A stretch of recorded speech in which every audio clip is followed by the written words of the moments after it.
मौत के कितने पास आ गए। जब से इंसान ने इस रूए जमीन पर कदम रखा है, तलाश रिस्क ने उसे मुतहर्रक ही रखा है। जंगलों से गारों और गारों से मैदानों तक तलाश रिस्क ने उसे शुरू से ही नकल मकानी और मजबूर किए रखा है। इंसानी माशरे को तश्कील पाए करोड़ों साल बीत गए, लेकिन रिस्क की तलाश में इंसान की नकल मकानी की फितरत जूं की तूं रही। नकल मकानी हजरत इंसानी तहजीब व तमद्दुन की तारीख का एक बाब है। ये अलग बात है कि जमाने कदीम की नकल मकानी का दारोमदार जानवरों के लिए बेहतर चरागाहों की तलाश, कहत साली, कुदरती आफात, पानी की अदम दस्तयाबी या दीगर ऐसे मज़ाहिर हुआ करते थे जो इंसानी दस्तरस से बाहर हुआ करते थे, जबकि दौर जदीद की नकल मकानी की तरजीहात बिल्कुल मुख्तलिफ हैं। कश्तियां जलाकर और कश्तियों में बैठकर बैरून मुल्क जाने वालों की दास्तान। नकल मकानी की आमतौर पर दो इकसाम है, अंदरूनी और बैरूनी नकल मकानी। अंदरूनी नकल मकानी से तो मुल्कों की मईशत को ज्यादा फर्क नहीं पड़ता, लेकिन बैरूनी नकल मकानी इसलिए अहम है कि इससे मुल्कों की मईशतें जुड़ी होती हैं। गुज़श्ता 1.5-2 साल से पाकिस्तान नकल मकानी के जिस सैलाब से नबर्द आजमा है, बकौल माशी माहिरीन, हुनरमंदों, आला तालीम याफ्ता नौजवानों और साइंसदानों का ये ब्रेन ड्रेन मुल्क की मईशत के लिए खतरे की एक घंटी है। नकल मकानी होती कैसे है? नकल मकानी उमूमी तौर पर दो तरीकों से होती है, एक कानूनी और दूसरी गैर कानूनी। कानूनी नकल मकानी ज्यादातर आला तालीम याफ्ता तबका करता है जो हवाई सफर को तरजीह देते हैं, जबकि गैर कानूनी रास्ता अख्तियार करने वाले तारकीन वतन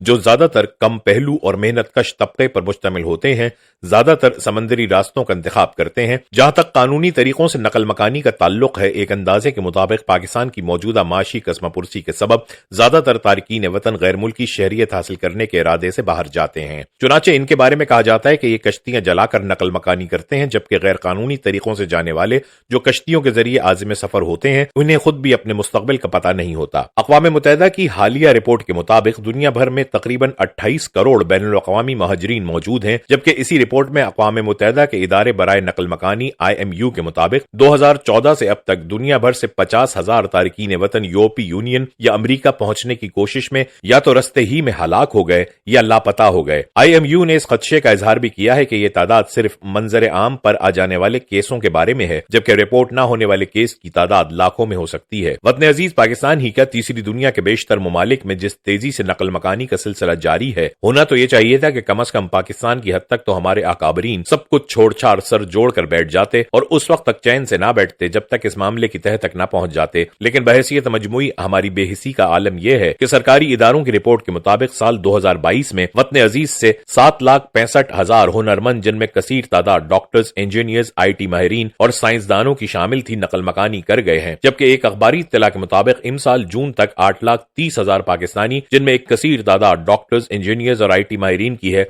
मुख्तलिफ ममालिक में नकल मकानी कर चुके हैं। यहाँ ये नुक्ता काबिल तवज्जो है कि ये आदाद शुमार सिर्फ कानूनी तरीके से नकल मकानी करने वालों के हैं, जबकि बाज इत्तलात के मुताबिक गैर कानूनी नकल मकानी करने वालों की तादाद इससे कहीं ज्यादा है। लेकिन असल अलमिया यह भी है कि पाकिस्तान से नकल मकानी करने वालों की यह तादाद साल 2021 के मुकाबले में 3 गुना ज्यादा है। एक और रिपोर्ट के मुताबिक साल 2020 में 2,88,000, जबकि साल 2021 में 2,25,000 अफराद मुल्क छोड़ने पर मजबूर हुए थे। क्या हमारे लिए ये लम्हा फिक्रिया नहीं है कि एक इंजीनियर हो, डॉक्टर, IT एक्सपर्ट या माहिर अकाउंटेंट, इनकी तालीम पर उठने वाले अखराजात पर कौमी खजाने का एक कसीर सरमाया सर्फ हो चुका होता है। अब ये इंसानी सरमाया अगर दूसरे मुल्कों का रुख कर जाए तो इसे एक अलमिया ही करार दिया जा सकता है। साल गुज़श्ता नकल मकानी करने वालों के जो आदाद शुमार सामने आए हैं, उनके मुताबिक तालीम याफ्ता नौजवानों में 5,534 engineers, 18,000 associate electrical engineers, 2,500 doctors, 2,000 IT माहिर, 6,500 अकाउंटेंट्स, 2,600 ज़राई माहिरीन और दीगर मुतफर्रक शोबों से ताल्लुक रखने वाले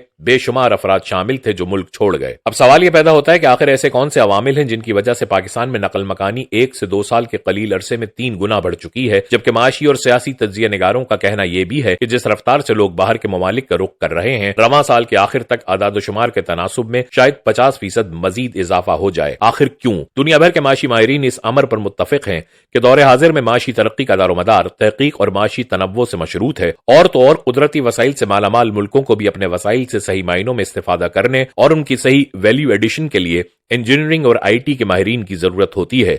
इस सिलसिले में तेल के ज़खायर से मालामाल मशरिक़ वुस्ता की मिसाल दी जा सकती है, जो ज़खायर की दरियाफ्त से लेकर इसकी तकसीम, प्रोसेसिंग, डेवलपमेंट, हत्ता के तेल की बरामद तक के लिए मगरबी माहिरीन पर इक्तिफा करता आ रहा है, जबकि इसके बरक्स ایران اپنے تیل کے ذخائر کی ترقی کے لیے اپنے ہی ماہرین کی خدمت پر اکتفا کرتا ہے، چنانچہ یہی وجہ ہے کہ ایران نے مشکل سے مشکل حالات میں بھی کئی شعبوں میں ترقی کی ہے۔ اس میں تو کوئی دو رائے نہیں کہ دور جدید میں کسی بھی ملک کی ترقی اور اقتصادی مضبوطی کے لیے ریسرچ اینڈ ڈیولپمنٹ کے شعبوں سے منسلک ماہرین کلیدی کردار ادا کرتے ہیں۔ اس سلسلے میں جنوبی کوریا کی مثال دی جا سکتی ہے، جس نے کم سے کم عرصے میں حیرت انگیز ترقی کر کے دنیا کو حیران کر دیا ہے۔ وجہ اس کی یہ ہے کہ کوریا کے ہر 10 لاکھ افراد میں 7,500 تحقیق سے وابستہ ماہرین ہیں۔ امریکہ میں یہ تعداد 4,000 ہے، چین میں 1,200، ایران میں 700 اور پاکستان میں یہ تعداد صرف 350 ہے۔ چنانچہ اس انتہائی اہم شعبے میں اس قدر کم شرح کے باوجود بھی اگر لوگ ملک سے نقل مکانی کرتے نظر آئیں تو پھر یہ اندازہ کرنا کہ ملکی معیشت بدحالی کی جانب کیوں رواں دواں ہے زیادہ مشکل نہیں۔ وہ لوگ جو اپنی ملکی پیداوار کی ترقی میں بھرپور حصہ ڈالتے ہیں وہ انسانی سرمایہ کہلاتے ہیں۔